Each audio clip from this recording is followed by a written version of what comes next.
तैयार हो होली स्पिरिट की अगुवाई चलने के लिए? जब वो आपको चलाएगा, धीरे धीरे से आपके घर को बनाएगा। अगर आप शांत रहेंगे, चुप रहेंगे, परमेश्वर के हाथों में दूध छुड़ाए बालक की तरह बैठे रहेंगे, तो वो दिन प्रतिदिन इवेंट्स को, घटनाओं को अनफोल्ड करेगा आपके सामने से। वो हटती जाएंगी और आप बोलेंगे वाह, जब से मैं होली स्पिरिट में चल रहा हूं, बिना डर के चल रहा हूं, बिना समाज का, बिना किसी चीज का डर, मैं आगे बढ़ता जा रहा हूं। आमीन। मैंने आपको एक बात बोली थी, एक्सीलेंस में प्रवेश करने के लिए अगर आपने डर की आत्मा के ऊपर फतह नहीं पाई तो आप प्रवेश नहीं कर पाएंगे। कहा था कि नहीं कहा था? डर लगता है कोई को रिश्तेदारों से, प्रभु के नाम में स्टैंड लेने से। और जब डर आपकी लाइफ में होगा तो परमेश्वर कहता मैं डरपोक लोगों का परमेश्वर नहीं।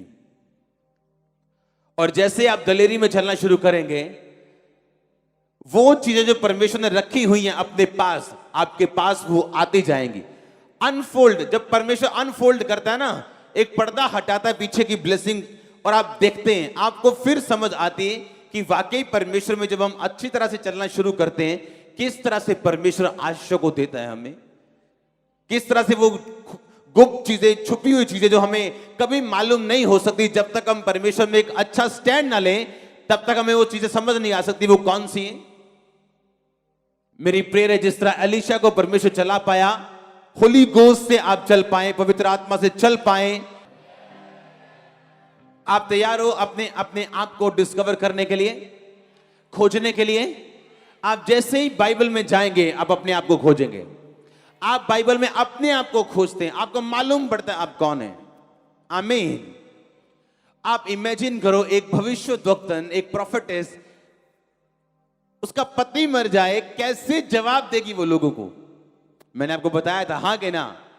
84 साल से विधवा थी, और जब उसका पति मरा उसे मालूम नहीं था इसका कारण क्या है, मेरे पति के मरने का रीजन क्या है। पर बाइबल कहती परमेश्वर के घर को ना छोड़ना और उपासना करना, उपवास करना, उसकी स्पिरिट को उसने ओपन किया और उसे मालूम हुआ कि मेरी डिस्कवरी ये है, मेरी लाइफ को परमेश्वर का भेजने का मकसद ये है कि मैं क्राइस्ट के आने के लिए प्रार्थना करूं, और उसी के और एक और बूढ़े जन की प्रार्थना के द्वारा ही मसीह धरती पे आए थे। मालूम है कि नहीं? ये उसकी डिस्कवरी थी कि मेरी कॉलिंग क्या है, मेरी बुलाहट क्या है। आपको एक दिन में समझ नहीं आती है, एक दिन में कभी समझ नहीं आती। क्या दाऊद को उस दिन समझ आया था जिस दिन वो गोफन लेके भेड़ और बकरियों को चराने के लिए गया था? क्या उसको समझ आया था कि यही गोफन एक दिन गोलियत के माथे पे होगा और गोलियत मेरे पैरों के नीचे? नहीं। आपको आज कभी पता नहीं होगा कि परमेश्वर मुझे इस सिचुएशन से क्यों लेके जा रहा है। पर प्रॉब्लम यह है, जब मैं ऐसे लोगों को सिचुएशंस के नीचे देखता हूं, एक गलती वो करते हैं पाप करने की, परमेश्वर से दूर होने की। जब निराशा और डिस्करेजमेंट उनकी लाइफ में आए, एलीशा भी बोल सकता था कि ठीक है भाई साहब, 10 साल पहले हाथ धुला लिए, पांव धुला लिए, अब आपको मेरी जरूरत नहीं, तो हमें भी जरूरत नहीं, हम भी जा रहे हैं।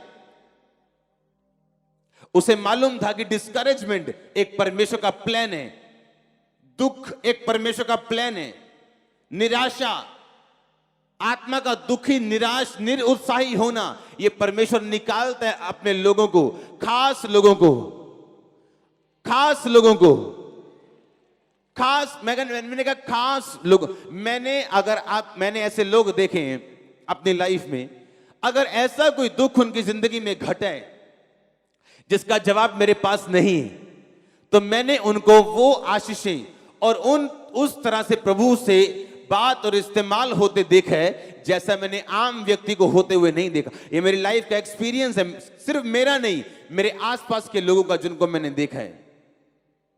पर हुआ क्या? वो खड़े रहे परमेश्वर में। जवाब तो कोई नहीं है परमेश्वर के कि परमेश्वर ने ऐसा क्यों होने दिया मेरी लाइफ में, लेकिन अभी भी परमेश्वर में खड़े हैं, अभी भी परमेश्वर में अड़े हैं। आप डैडी को डैडी इसलिए नहीं बोलते हो कि वो आपको 10 रुपए देता है, हाँ? कि आपका डैडी आपको 100 रुपए देता है तो वो आपका डैडी है। जिस दिन 100 रुपए बंद कर दिया, मेरा डैडी पड़ोसी, ऐसा तो नहीं है ना? तो फिर आपका डैडी कौन है? प्रभु यीशु मसीह। वो 10 रुपए दे या ना दे, 100 रुपया दे या ना दे, चंगा करे या ना करे, वो आपका फादर है, वो आपका डैडी सदा है, सदा के लिए है। और जब आप एक फैसला कर लेते हैं कि ये दिनों में भी, आप जानते हैं आपके परीक्षा के दिन आपके गोल्डन डेज हैं, ये दोबारा नहीं आएंगे।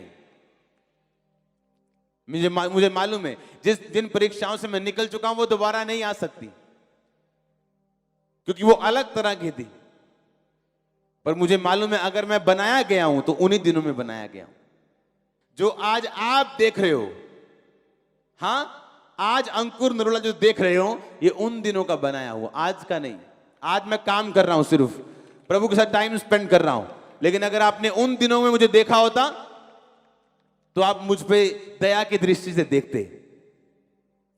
हालेलुया। अपने पड़ोसी को बोलो, अपने आप को खोज, प्रभु की बुलाहट को खोज, प्रभु की सामर्थ को खोज, तो सब भला होगा।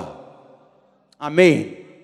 परमेश्वर के दास के द्वारा टीचिंग्स को सुनने के लिए, अनाउंसमेंट्स और अपडेट्स को जानने के लिए आप हमारे YouTube चैनल को सब्सक्राइब करें और साथ में बेल आइकन को दबाएं, ताकि जब भी कोई नई अपडेट हो तो आप सबसे पहले जान सकें।